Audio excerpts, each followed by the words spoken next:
Hey, Jody here. In this video, we're going to talk about feeding the TIG wire.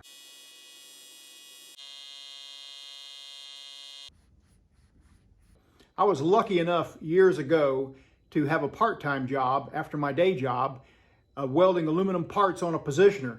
And that helped me get my filler rod hand up to speed quick because these are big round parts just as fast as I could go. And then so when I went back to feeding any other rod at a normal speed, I was thinking, man, this is a lot easier now than it was then. So today we're going to put an aluminum part on a positioner. We've got plenty of arc shots, plenty of shots of feeding their wire. We're going to talk about some tips for that. Let's hit it. I'm using the Prime Weld 225 today, and I'm plugged into the wall with 115 volt power, 110 amps, and I'm going to use all of it. AC frequency set between 100 and 120 hertz. I set my pre-flow at about a second. It gives me a better start on aluminum. It really helps to have some gloves where you can feel the TIG wire. These Weldmonger stubby gloves fit the bill for that. I'll be using 53, 56, 332 filler metal to start. And I have a piece of 3-inch, quarter-inch wall tubing chucked up in a positioner here. I'm using a tapered tip so it'll give me a nice crisp arc start at low amperage. Then I'll go full pedal to 110 amps. It'll take it a second or two to heat up enough. And then I'll probably have to back off of the amperage a little bit. That's pretty typical with aluminum once a piece gets heat saturated. We're going to take a look at the filler rod hand quite a bit in this video. This is just one perspective, one angle. You can't see a whole lot from here. But if you'll stay tuned, you'll see a lot of different angles of the filler rod hand and some tips for feeding filler rod in general. Like I mentioned earlier, I had a moonlighting job where I had to weld a whole bunch of round parts on a positioner, aluminum concrete cutting saws. And I had to do them pretty quickly too, and so I kind of played a game with myself to see how fast I could go and how fast I could feed the rod. Aside from making pretty good money at it, what I really noticed was it really helped me get my filler rod hand up to speed. If you have never put a camera on your filler rod hand while you're TIG welding, I encourage you to do that because you probably learn a few things just by seeing how you actually feed rod.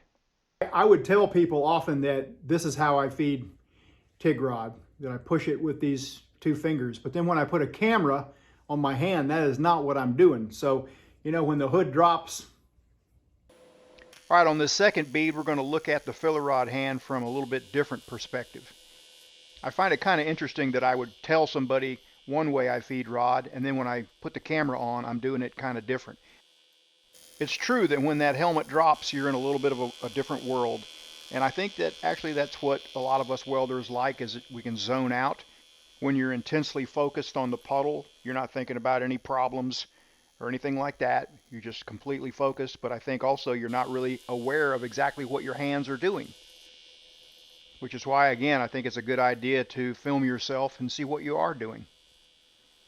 This is just one of many methods you could use to feed TIG rod. There are lots of different ways. Just have to find something that works for you and then try to get better at it. This technique is working okay for me right here, but if I was welding vertical uphill on something, I would probably use a different method, prop my hand in a different way. But this method works good for me on a positioner like this where I'm all steady and propped up, or flat on a bench where I'm just running a bead. This is a number 7 cup.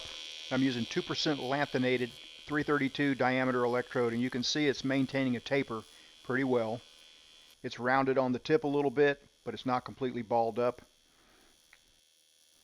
If you've been watching me for very long at all, you know I use 2% lanthanated for almost everything. I just feel like it's a easy way to keep things simple. It works. It's a good all-purpose electrode.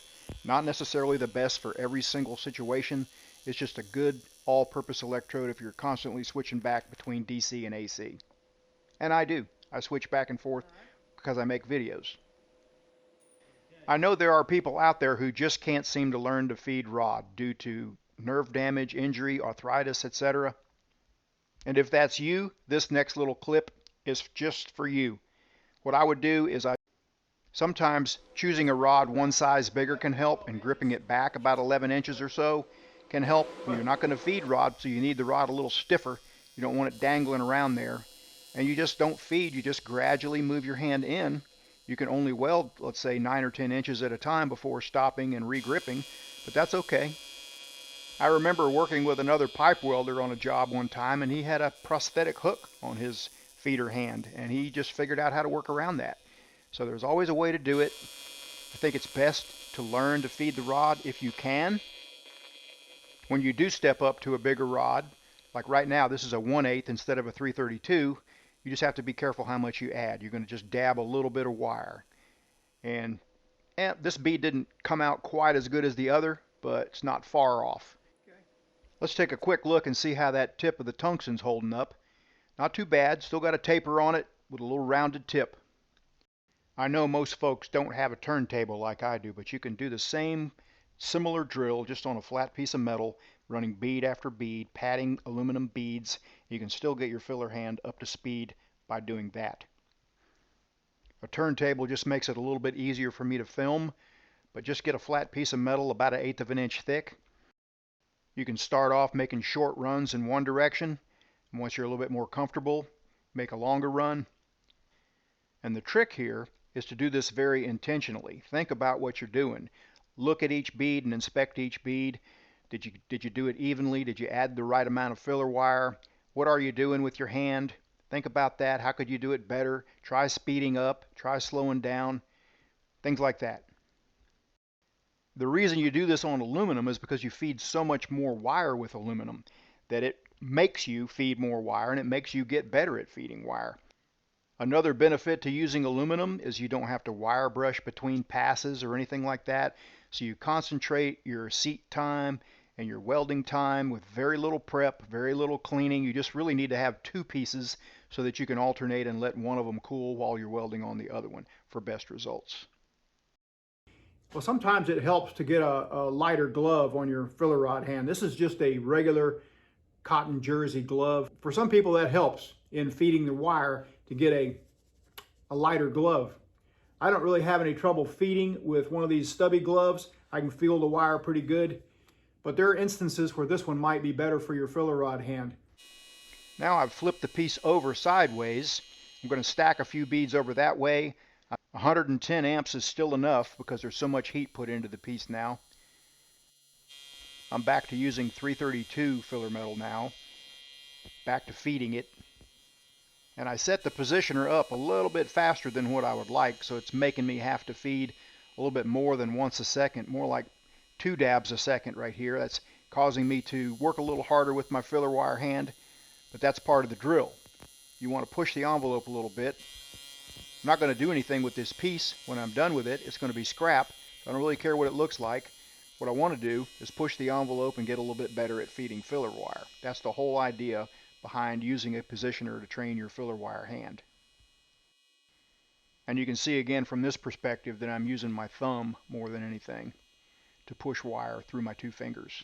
I should be able to roll, so I'm just going to roll. Okay, we're going to do one more bead, get a whole nother perspective, another close-up of the filler wire hand, and a close-up arc shot from a different perspective here to see what's going on.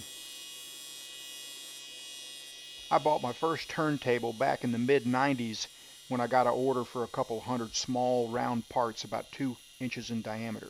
They were stainless parts. They needed to be really good looking and uniform. I couldn't see welding 200 parts without a positioner, so I ordered one on eBay, never looked back. I ordered it because my customer had a contract for doing a couple hundred a month. So I thought, well, this is going to be gravy. Every month I'm going to do 200 of these. Well, that fell through, but other jobs came along that helped me pay for that thing in no time. And I'm not sorry that I bought it. And this is not that same positioner. I've had several since then. This is an MK Cobra turn. It's got a lot of features that I didn't have on my first one, with a digital readout and things like that. And I would highly recommend a digital readout if you're thinking about getting one.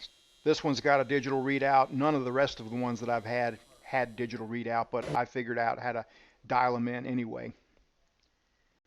And now the next step in getting filler rod hands up to speed would be using your non-dominant hand on a setup like this. There's a lot of different ways to feed it, depending on your position, depending on what you're doing. There are all different methods. You just have to find out what works for you.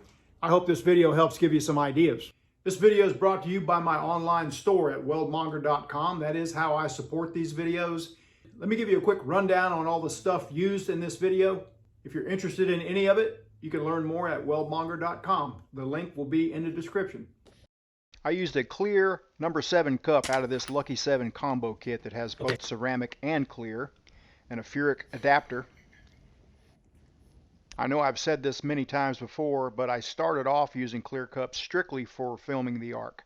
They light things up so much that it really helps me get a better arc shot. But I learned pretty quickly they help me see a lot better too. It's just kind of like a light bulb going along, lighting things up, and when you put a pink cup back on, it's kind of like somebody dims the lights a little bit. It's not a must-have, but it sure does help me with my 60-something-year-old eyes. Stubby gloves, these feel great, feeding wire, 2% lanthanated Weldmonger tungsten. We've got lots of filler wire in stock, 5356 is what I used, and the Prime Weld TIG 225. And in case you don't know, I created a TIG shortcut guide, Prime Weld edition, that shows how to get the most out of the TIG 225 as well as the TIG 325. Free download, no strings attached. If you're ever in the market for a TIG welder, a Prime Weld is a good choice, and I've got them bundled with some nice kits for some savings.